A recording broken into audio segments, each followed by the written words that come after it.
10ஆம் class படிச்சவனும் foreign போய் குடிச்சவனும் கூட்டத்துல இடிச்சவனும் கோவப்பட்டு அடிச்சவனும் அடிச்சு புட்டு அழுதவனும் குடிச்சு புட்டு விழுந்தவனும் பொண்ணை பார்த்து சிரிச்சவனும் நல்லவனா நடிச்சவனும் சண்டைக்கு தான் வந்தவனும் தயங்கி தயங்கி நின்னவனும் காதலிக்க வந்தவனும் காயப்பட்டு வந்தவனும்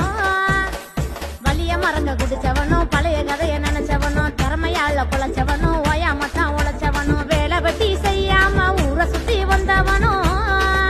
அட கடந்த காலம் எதுக்கு உன்னை சிற்பமா நீ செதுக்கு இன்னைக்கு அவளை அம்மா போங்க அட்டாசம் அப்படியே அழுத்தமான ஒரு குரல்